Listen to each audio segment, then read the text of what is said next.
So today we will start a new chapter, chapter 10, cell cycle and cell division. So far we have seen what is the cell, what are the different cell organelles, okay, and what are the functions of the different these cell compartments, what is the function of cell, what is cell theory, and what are different types of cells. We have already seen this previously.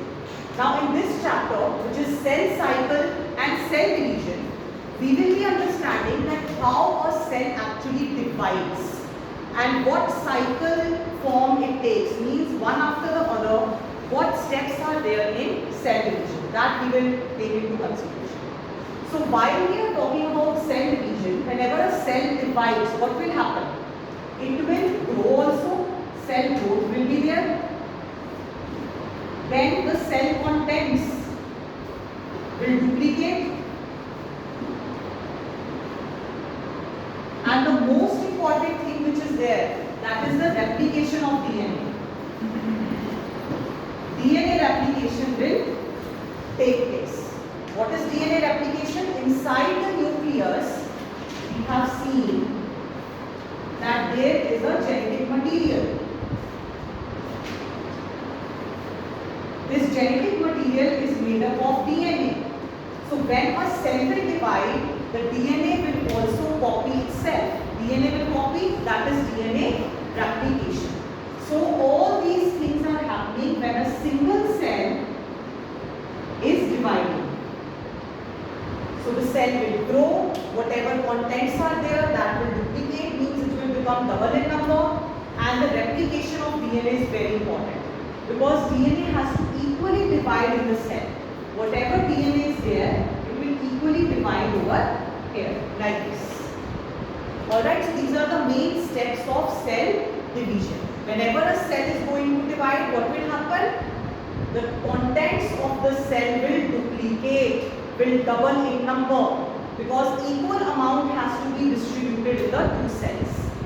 Alright, so now what is cell cycle? Whatever events are happening one after the other, that is cell cycle, which starts with when a cell is in this position and when it starts dividing, end of this cycle. This is one complete cell cycle. So now let us look at it, that what actually are the different phases of cell cycle. So the cell cycle actually involves different types of sequences, or you can say different phases. Firstly, how much time is required for one cell cycle to complete? That varies from one individual to another. If we talk about unicellular, multicellular, or prokaryotic and eukaryotic individuals, it is varied. How is that so? In case of humans, it takes 24 hours to complete one cycle, cell cycle. In case of yeast, which is a type of fungus, it takes only 90 minutes. And in case of bacteria, if we talk about, it takes around 20 minutes. So we can see that how this cell cycle timing is varied in different individuals. So in humans, when we talk about, it is 24-hour cycle, but you will be surprised to know that this 24-hour cycle, it's not that only cell is dividing. Only some part of it the cell is dividing. Rest is the resting phase. So maximum part of the cell cycle is in the resting phase. Only some part is the dividing phase. Okay? So if we come to it, means out of 24 hours, maybe 1 or 2 hours it is just taking to divide. But rest is the resting phase. Now the question can arise that why this resting phase is required? Why do we need so much long resting phase? This is actually, if it is I am calling resting phase, means that the cell is not dividing. There is no division of cell, but what is happening? Synthesis is happening. Synthesis of what? Proteins, DNA, because that has to be equally segregated in the next generation. When the cell will divide, see, one cell dividing into two, equal contents, whatever contents here, it has to double up so that it comes here also, it comes here also. So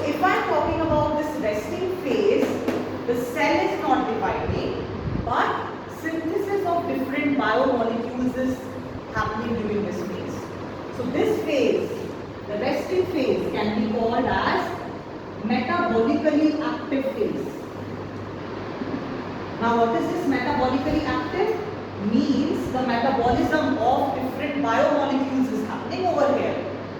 So let us categorize the phases of the cell cycle into different phases. What are the names actually given to these phases? Okay. So it is the G1 phase, S phase, G2 phase, M phase. In sequence you should remember. Why so? Because everything is interconnected. It will happen one after the another. That is how it will happen. So what is this G? This G stands for gap. This is gap phase 1. What is this S? It stands for synthetic phase. Again G2 phase, that is gap 2. Then M phase, it is the you can say mitotic phase, which is actually the dividing phase. This M phase is the dividing phase, and rest these three phases, these are interphase. Now what is this interphase and dividing phase? Just now I told you that if I take into consideration the 24-hour cycle in humans, 24 hours the cell is not dividing. Only this is the phase in which it is dividing. Rest phase is interphase, which is resting phase. And also resting phase, why we are saying? Because cell is not dividing, that is why resting.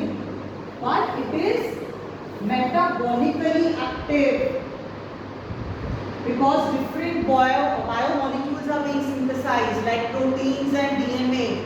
It will be synthesized in the cell, because in the next generation we need this for the cell growth and development. So let us come to these phases. This is interphase, where the cell is resting. G1 phase, again active, where different molecules will be synthesized. S phase. In this phase, why is it important? DNA replication will take place. DNA content will double. Then in G2, other molecules, like we need centrioles for cell division, we need proteins for other synthesis of the different molecules in the body. Okay, the building blocks of the cell, that is proteins, that all is synthesized in G2 phase. In this M phase actually, the cell is dividing. So the cell is getting ready in this phase, and here it is finally dividing. Further, we have sub-stages in the M phase. What are those? We remember it like PMAN. PMAN. What is this? Prophase, metaphase, anaphase, and telophase. So, how you will remember? Again in sequence: PMAN, prophase, metaphase, anaphase, and telophase. So when I am talking about the biosynthetic phase or the interphase, where the synthetic part of the organism of the cell is going on. Now here I am talking about DNA replication. DNA will double itself. For example, the content of DNA was 2C. That is representing the content, for example, 2C. So in case of synthetic phase, because DNA is doubling itself, what will happen? It will become 4C. Double. If it is 4C multiplied by 2, 8C, like this. If I am representing the content of DNA, this is content of DNA. After the S phase, what will happen? Content will double. But here, don't be confused that the number of chromosomes will change. No. Number of chromosomes will remain same. For example, number of chromosomes are represented by 2n. Which is equal to 46 in humans. It will remain 2n only. It will not become 4n. So number of chromosomes are same. Only the amount, the content is doubling. So be very careful. If sometimes questions are there which I can ask that what is the content of DNA after G1 phase, after S phase or G2 phase. So content after S phase will double. In G1, if it is 2C, for example, it will remain 2C. In S, after S phase, it will be 4C. And if they say the number of chromosomes are represented by 2n, in S phase it will remain 2n only. That is the number of chromosomes. It is not the amount which I am talking about. Okay. Now coming to after this, sometimes what happens, the cell is not in a situation to divide. Then what will happen? It will not enter M phase, because what is the sequence? See again, G1, G2, and in between G2 there is S, and then finally M phase. For example, a cell doesn't enter this M phase. Okay, the cell is not in a position to divide. Then what will happen?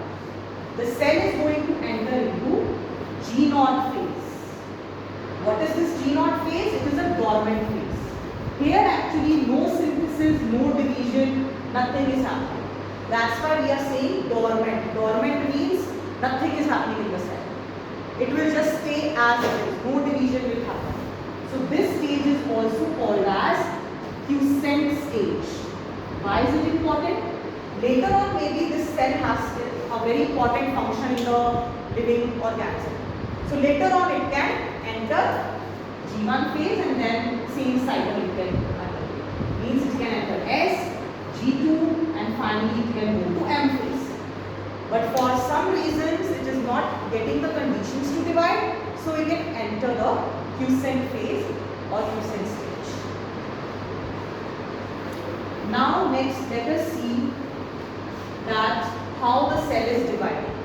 So we are referring to mitosis first. Just now I told you that how we have remembered PMAT, there are these phases in mitosis: prophase, metaphase, anaphase and telophase. These are the different phases in mitosis. Let us first understand what is mitosis. Okay, mitosis is equational division. Equational means if I am starting with 46 chromosomes, when the cell will divide, it will also have same number of chromosomes. So where it will be significant? In case of cell division, cell growth, and when cell has to repair, then also it is important, mitosis, because equal amount of chromosomes will go. There is a division which we will study in the next lecture, where it is reductional division. We start with 46 and at the end we get 23, 23. That is reductional division. That is separate. Because here the chromosome number is being reduced. We will see how. But here we are talking about mitosis, equational division. Now main thing is DNA is replicated. Now DNA has to divide into two cells. That is the main step. How it will be there? Inside the nucleus, we have this thread-like structure, which is made up of DNA. And this thread-like structure is called as chromatin. Okay, the thread-like structure is called as chromatin. That is present in the prophase. But when the cell has to divide, can this chromatin divide or this chromosome? This chromosome can easily divide. How the thread will divide? So somehow this chromatin has to be converted into a chromosome. So what will happen over here? In the prophase, if this is the nucleus, this is the nuclear membrane. During prophase, what will happen? This chromatin which is there inside, it will start condensing to form chromosomes, because it has to divide now. These threads cannot divide, the chromosome structure can divide. Now what will happen? This will start condensing, first point. Another thing, whatever is inside this cell or the nucleus, it will start disintegrating. What do we mean by disintegrating? Means this membrane will start losing, different cell organelles it will start losing, because in the next phase what has to happen? These cell organelles also have to equally divide in the cell. So that is why everything will start condensing and this membrane will start disintegrating. Now when the cell enters the next phase, that is metaphase. Over here we can see clear these chromosomes. This chromatin, all of it has been converted into chromosome. And this chromosome lies in the center of the cell. Suppose this is the cell. In the center, they will align. So we can say it is the equator or the metaphase plate or equatorial plate at which these chromosomes will align. This alignment is there. Now it will enter the anaphase. In anaphase, very important step will happen. Suppose I